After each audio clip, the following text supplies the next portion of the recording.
Hello and welcome to this wonderful episode of the EdTech podcast in partnership with BBC Bitesize. It was a real blast from the past for me and a realisation that I think I'm coming full circle on different stakeholders to be engaged in the platform.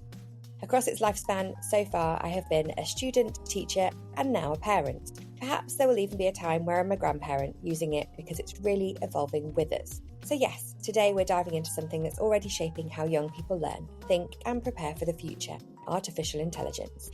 BBC Bitesize has been supporting students, teachers and parents for decades now, and it's stepping into the world of AI, helping young people not just use it but understand it. Because while nearly half students are already using AI for homework, many are still unsure about what that means for the future, how accurate it is and where to find information they can trust. In this conversation, we explore how BBC Bitesize is tackling that challenge through practical tools, real-world examples, and a strong focus on critical thinking, media literacy, and empowering young people to navigate an AI-driven world with confidence.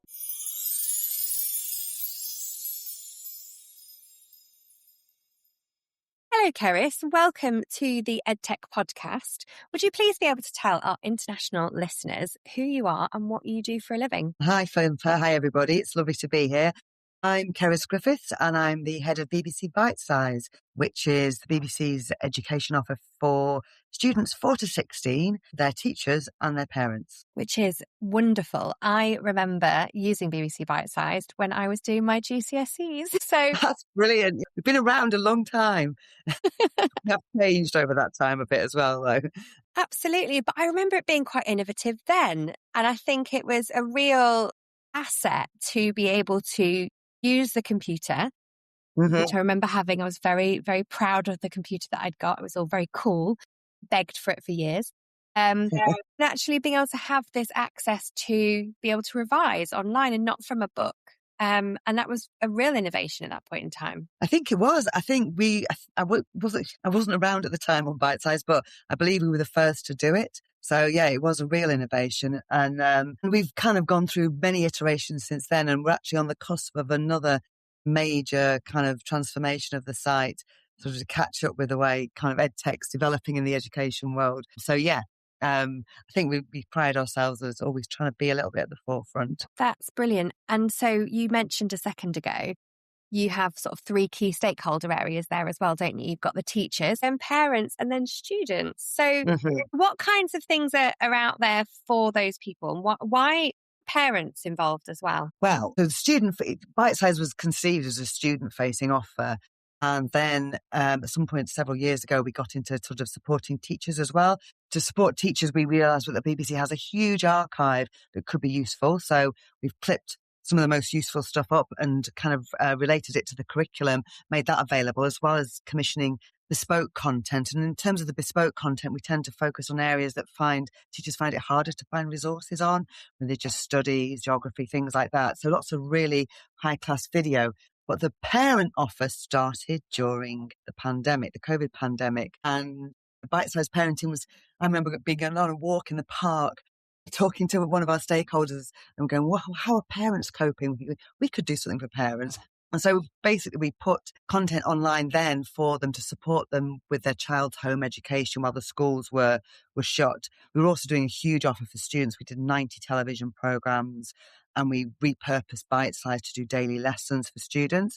So we had a big offer throughout the pandemic, but that's how it started. So it started quite small and very kind of bespoke. And then we realized there was a real need out there because, I mean, we're going to be talking about AI in a bit, I assume, but there's a sense, particularly for the parents of teenagers, that they're quite out of step with the world that their kids live in terms of the social media they use, the kind of the information and the entertainment that they get online. So we can be useful in that way.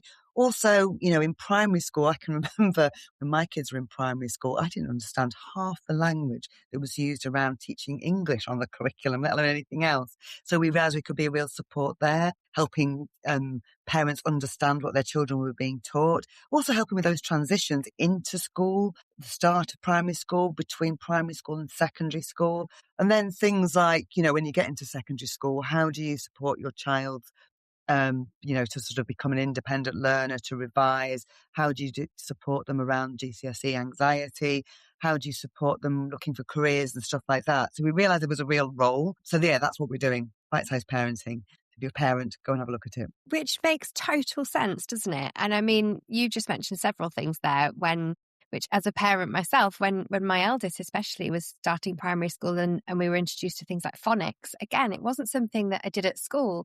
But as you just mentioned there as well, AI, this is a huge part of our children's lives. And actually, it's really nice that you've kind of almost got that bridge of education for parents alongside BBC Bitesize, because probably many of them, like me, also used it when they were at school. Yeah. That's when we have got research that shows that if you use Bitesize in school, then you're you're likely to be a BBC user as an adult, but B, you are also likely to get your kids to use Bitesize as well. So it's intergenerational, definitely. Yeah, and it probably softens that whole ability of change, of that kind of, this isn't the way we used to do homework. This isn't, that sort of makes it a little bit easier for people to kind of have confidence in it. And I think obviously the BBC brand in its own self is very important to that, and to that ability to have authenticity and, ethics and things behind it. Would you say that? I think, yeah, we do huge amounts of research, both with teachers, students, so the wider public, licence fee payers.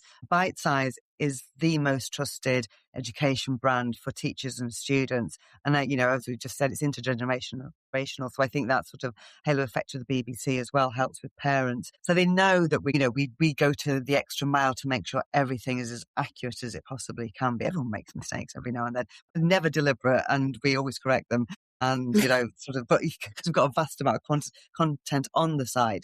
But yeah, we are trusted, and it gives me a lot of pride that we're actually most trusted for students as well. Because I think in the AI kind of social media world, it's good for them to know that there are places they can go and the information will be correct. And then so talk to me about AI. So you've created an AI guide for students, right? Yes, we have. I suppose just rolling back a little bit in terms of that research with students, about 3 years ago, we started doing the Bitesize Teen Summit survey with Radio 5 Live, our colleagues on 5 Live. So we've done it every year. So we're starting to get a bit of a sense of patterns over time with what teenagers are thinking and feeling. And in the last couple of years, we've been asking about use of AI with homework. Last year, I'm imagining this figure has gone up a lot. It was 47% of students admitted to using AI with their homework and revision. A couple of years before that, I think it was something like 29%. So it's going up, and I imagine it's huge. So we knew there was widespread use, but we also asked them about what their worries were, their concerns about it. I think 30% were worried about the accuracy of it, and also about its impact on careers, future jobs, creativity, things like that. And then the other stat that stood out for us was that 24% didn't know where to go to find useful, accurate, trusted information about AI. And I think that 24% figure is quite big in itself, but you go, actually, that probably belies the fact that a lot of teenagers probably aren't looking for it because they don't think they need it. The confidence of youth, I know what I'm doing. So yeah, it was based on that survey. We thought we really need to start addressing this, do something to support them. So basically what we've created is a collection of films. The first bunch of films are with some newsround presenters, but they are with young people, and they get them to kind of put AI through its paces in a sort of, realistic, actually doing it in real time to sort of stress test it and sort of think about how it makes them feel, what issues they can see with it, what works about it. Just properly have a discussion about it, because our approach is very much about empowerment and giving them critical thinking skills. So we want them to explore the issues and come to their own conclusions. We think that's the best way of helping them learn about it. But the other aspect we wanted to address very much was this fear around future careers. So we did a suite of films as well that looked at careers right now that are using AI in areas that young people are interested in, but taking young people who are at the start of their careers, who are already using AI as part of their jobs in the world of fashion, I think music, conservation, sport, things like that, really engaging stuff that young people are interested in. And basically, I think those films illustrate how good use of AI and understanding of AI it shows how it can be a collaborative tool, and how it's important to sort of use it effectively and intelligently and with conscious sort of thought behind it. So, yeah, we hope that that's sort of really giving them confidence that there are going to be jobs there, but also the skills to sort of understand how to use it effectively in the workplace. And that's so relevant to the point of being in schools, right? Is we want to teach young people that these things they're learning are going to be important skills that they're going to need to use in the future in a range of different things. And it's that link back to real world and jobs that makes that so easy to understand and to really be able to visualize what that might look like. I remember seeing some of the most fantastic stuff for textile design with AI. And actually in the background of that, you go, well, actually, it means we don't waste fabric. We don't waste any, any resources that actually is much more sustainable. And so, there's lots of ethics around the sustainability of AI in itself in terms of the large language models, but actually for big fashion houses to be able to showcase what the drape of a fabric looks like on a design without creating it is something that saves a fortune. And that's something we can do in schools now, which is so exciting. Exactly. Yeah. It gives an amazing tool to use. But yeah, the film about fashion illustrated exactly that point. But also, I mean, we do cover the sustainability issues so that they can understand what they are and make their own choices about it. And it is all about, I find the whole sort of debate around AI completely inextricable from the discussion about media literacy generally. And that for us and the approach we take is all down to helping young people develop critical thinking skills and applying that in many situations. But, particularly at the moment in the use of AI and understanding how AI works. Yeah, it's really interesting. You mentioned admitted earlier, and you kind of had that intonation of, how many of them might also be using it without. It's interesting that's increasing in the admittance of that. Do you think perhaps, or would an assumption be that maybe people are feeling more confident to say, actually, I use it for this, I don't use it for that, or I have a confidence in I'm allowed to use it and it's not necessarily a secret anymore? I think that latter bit is definitely true. I think people are much more open about their use of it. And it's sort of, I think, and part of the help for this will be teachers getting on board with it. And I think, a couple of years ago, I'll be honest, our research showed that teachers were terrified of it. What's the impact going to be? I don't understand it. I don't use it myself. And I think that is changing over time because teachers are starting to see that it's a really useful time-saving tool for them as well.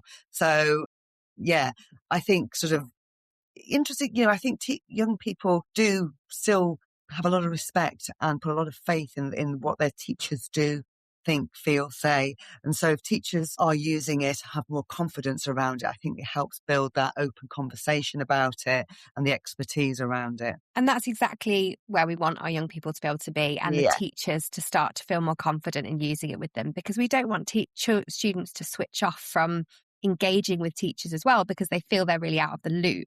Yeah, wouldn't understand. Exactly. I think I actually have been reading the BBC Bitesized Teen Summit. It's amazing some of the statistics here. 66% of students worry about fake news or misinformation online. And that, as you mentioned just then, media literacy is vital, and AI is not helping that. And actually being able to understand that more is really important. AI is making that sort of peddling of mis and disinformation much easier and much more powerful. Yes, I mean, it's inextricably linked. And I think, critical thinking, we started about 5 years ago looking at media literacy, and we do a lot on Bitesize around that and have done for a long time. Because we, again, through research with teachers, they were on the front line when sort of all the sort of things around sort of toxic masculinity and the kind of influences that impacted that. I won't name any names, but they were hearing about all those kind of issues in the classroom before parents were aware, before the broader media was aware, and they hadn't got the tools to deal with it. The resources to deal with it, to counteract it. So that's one of the reasons we started. And our offer around media literacy is called Other Side of the Story, which obviously explains the approach we take, sort of think critically about this. And there are other sides to this. And we do a lot that's direct to students through social media and through the website that kind of explains what happens to your brain when you see clickbait, why certain headlines are so powerful, and sort of why sharing stuff is so satisfying and commenting. And so they really understand what's happening in their bodies in a quite visceral way when all that information on their social feeds comes up. But then also giving them really practical tools about how to check sources, do reverse image searches, all that kind of stuff.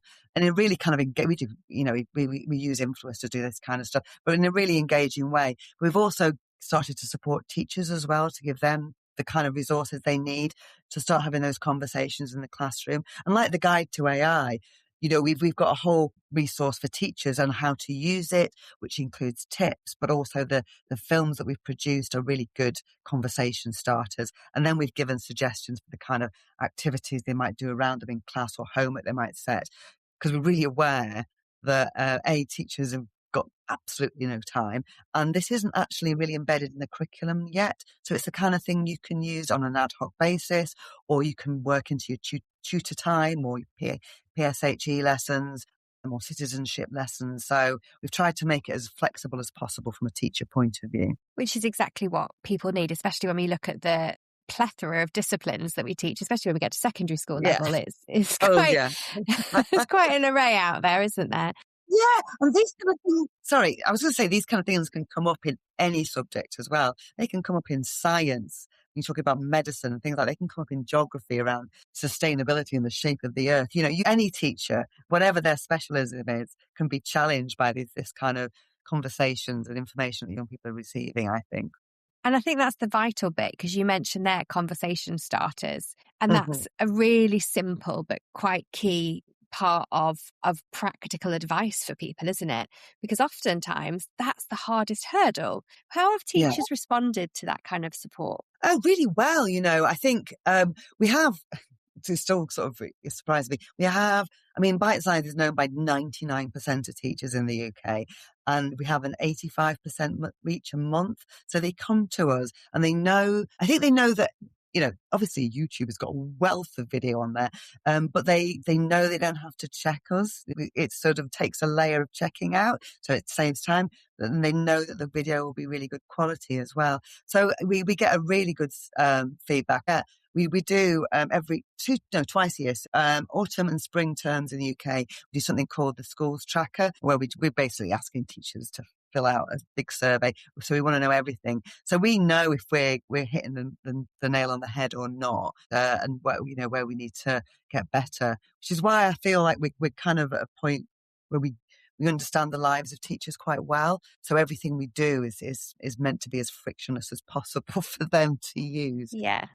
Because we can see how difficult it is to manage their time around the classroom. Yeah, and I guess that leads me on to one of the questions that I was going to ask, which was, do you do a similar thing that you mentioned with the students? We're actually you mentioned the news round presenters do it with them and kind of in situ, but do you do a similar sort of piloting, testing response with teachers? Yeah, everything on the sort of curriculum focus, like academic curriculum focus that we do. We have education consultants who are teachers generally, who are subject specialists, who check everything we do, but then we also focus group it, and we take them into schools and put new formats or new content in front of students. We also get teachers in and get them to look at stuff and give us the feedback. So we're quite rigorous in the way we approach stuff, absolutely. But we do quite a lot of face-to-face stuff. We do both in terms of, we do a Bitesize Schools careers tour, which reaches about 120,000 students a year. So we're in schools, and so we're talking to students and we're talking to teachers face-to-face in schools. And we also do, on a smaller scale, as part of Other Side of the Story, face-to-face workshops in school around media literacy. And we go into schools in areas of high deprivation for that. And because the research shows that young people from deprived backgrounds are more susceptible to, misinformation, disinformation. And we go back twice and we build a real rapport.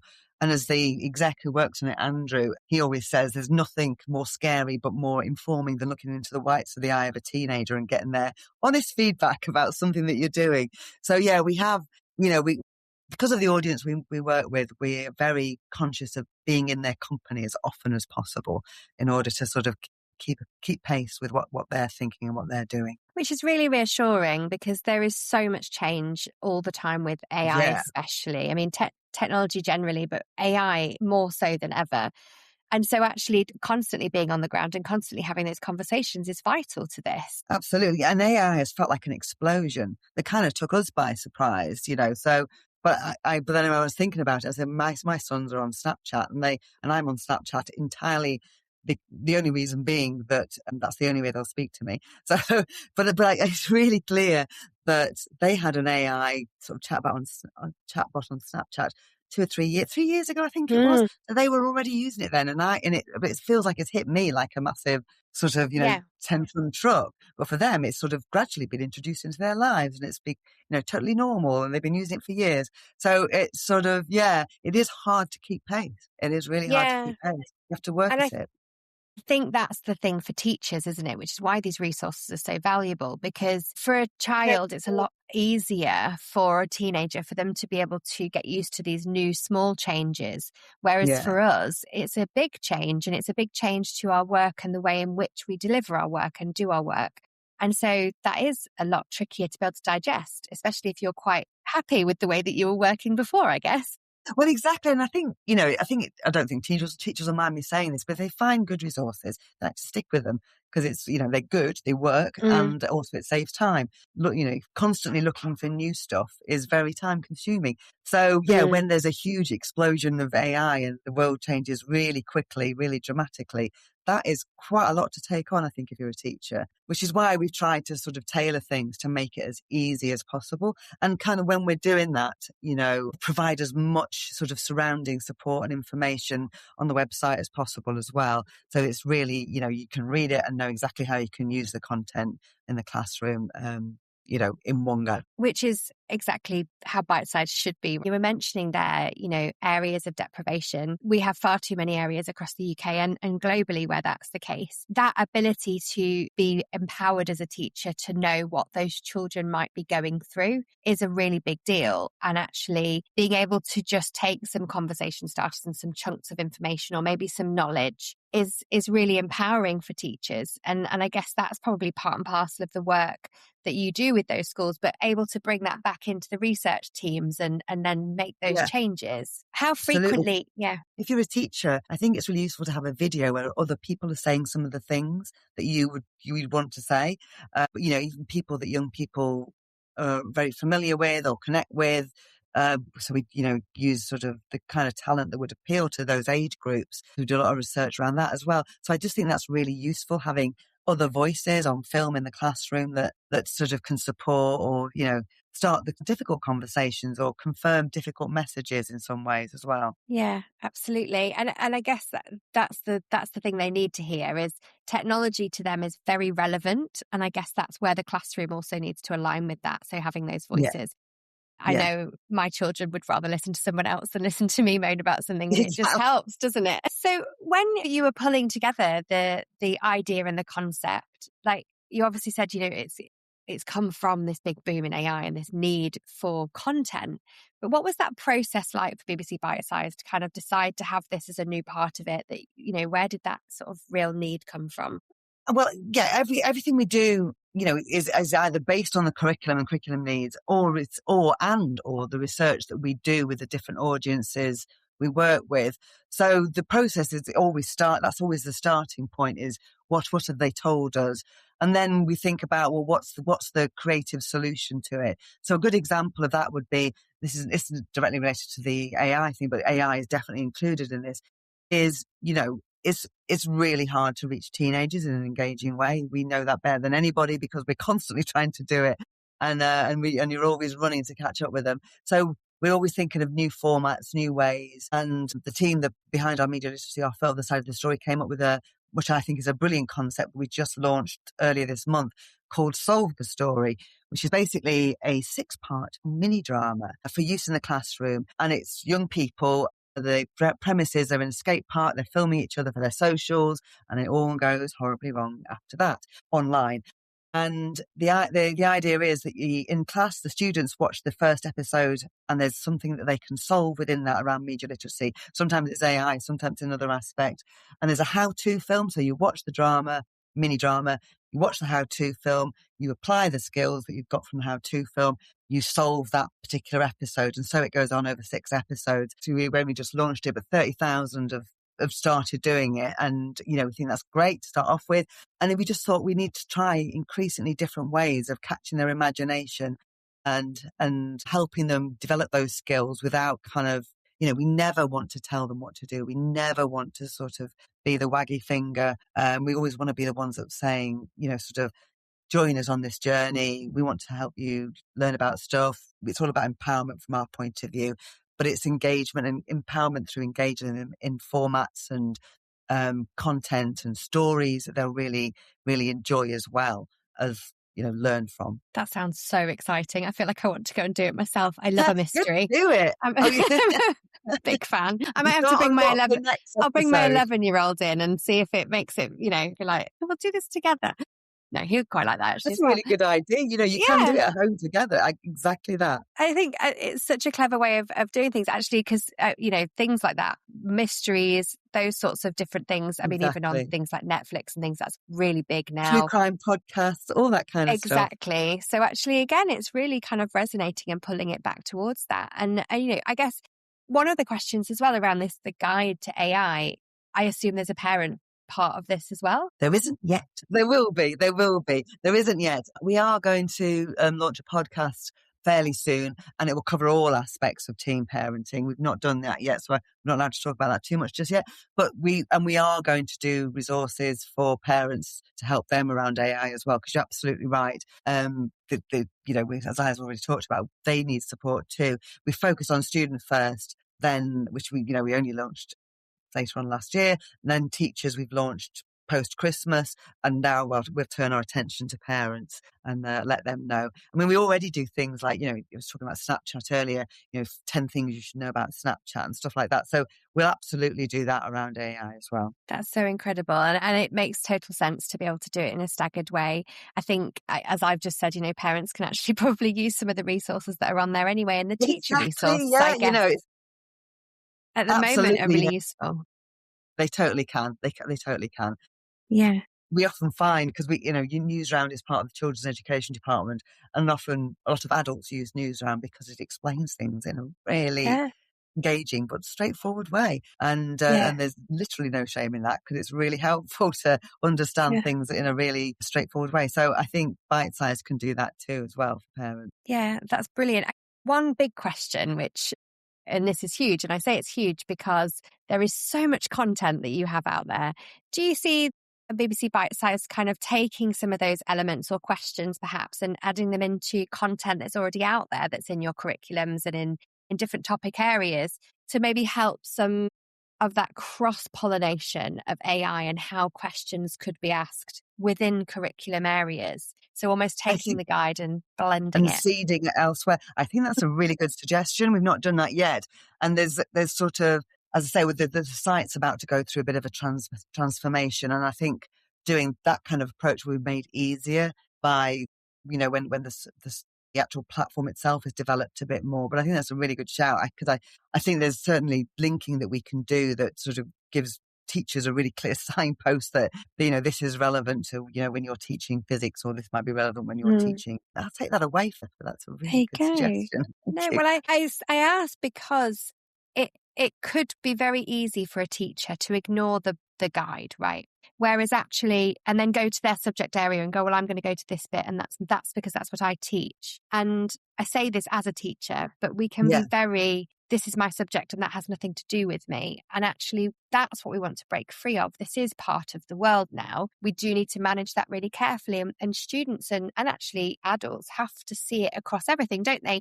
So I feel like it's something that you've got an opportunity there to put in place, and that would be a really great resource. It would, wouldn't it? And I think what I love, you don't hear much back from your teenagers about secondary school, do you? But one of the things I do get a sense of is that particularly in secondary school, they have lots of conversations, teachers, with the students, don't they? And all kinds of stuff comes up.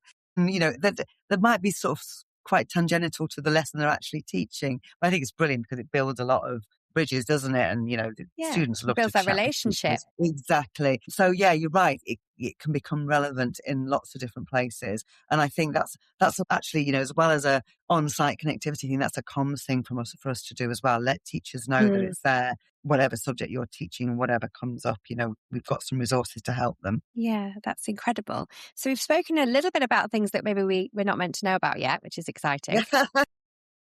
But also about the fact that parents' work is coming on AI, and that's fantastic. But what's the future for BBC Bitesized? It's got such history and such depth and such relevance still within the world of education and not even just education, beyond. What's the next kind of phase for BBC Bitesize? Well, we are currently, there's lots of work going on behind the scenes because our ambition is for it to be a very personalised experience. I think we have lots of interactives and quizzes and stuff like that on the site already, loads and loads, quite right across the age groups, and games to play to help with learnings. We've got a real entertainment focus around a lot of the education content that we do, but I want it to feel much more personalised. And for if you're a secondary school student, you can come in, sort of the first time you sign in, you just put on all your details and which subjects you're studying, which exam board. And then, today I'm going to do physics AQA, do a little bit of a quiz about a particular topic in physics. And it tells you how, what you've done well, what you've done less well, and then points you to the next bit of content you need to sort of kind of consolidate your learning around it. So it needs to feel really personalised in that sense, so it can guide you through your learning. But it also needs to feel personalised in the experience you're having and knowing where you're at in your life, and can point you to things like, are you revising? So here's some great study tips. Are you anxious about your revision? Here's some wellbeing content. We want it to feel like a really personal kind of journey for them, right from the age of 5 when they start in primary school through to when they potentially leave us at 16. There's lots of stuff going on at the minute around that. And likewise for teachers, we want to support teachers in the classroom. We're talking about the use of AI, and we're having a good hard look at how we can introduce AI potentially to support teachers and to help them make better use of the content that we've got, make it much easier for them to get the full benefit out of Bitesize and the BBC content that's available to them. And you mentioned until they graduate, until they leave school, but really that's only a short gap until they maybe have their own children and back on BBC Bitesized, right? And what I guess we can do uniquely as the BBC is it can be entertaining as well as educational, because we have the skill sets to make really cool videos. We have the talent both on screen and off. We have the kind of interactive tools and all those kind of things. I think we can be a heady mix of fun and learning, and that's the other ambition that we have right across all the content that we do. That it feels when you're doing your GCSEs, you're pretty single-minded. I need to know this stuff and I need to know it now, but it can still be entertaining, right, in the process. Yeah. I feel absolutely, and it needs to be. Here's an insight into students, right? We all think, they are very single-minded when they're doing GCSEs and under a lot of pressure. But our biggest hits on the website, massive one-off audience, is the night before GCSE biology. They all got it. I think you've left it a bit late, guys, but I hope it's helpful to you. But in their millions, they come to us. Goodness, that's such. I would never have expected that to be a subject. I wonder whether is it because they decide that's I want to say easier in air quotes. I will say to any science teacher listening that's the easier science. I don't know. They've left it and then they panic. Well, suddenly they have a panic about cell division or something, and there's some really nice kind of flashcards or interactive on Bitesize that can help them with that. So it is funny because we can see the peaks really late at night, midnight, 1 a.m, all through exam season. We love watching that and seeing what they're up to. It's like election night. That's so funny. Isn't it? Amazing. Keris, it's been so lovely to talk to you about BBC Biteside, and very nostalgic for myself as an ex-teacher and a parent and an ex-student of school. But it's brilliant to see that it's really innovating and bringing things to the forefront. So thank you so much for being with us today. Oh, thank you for having me. I really enjoyed it, Philippa. Thanks very much. Thank you. Amazing.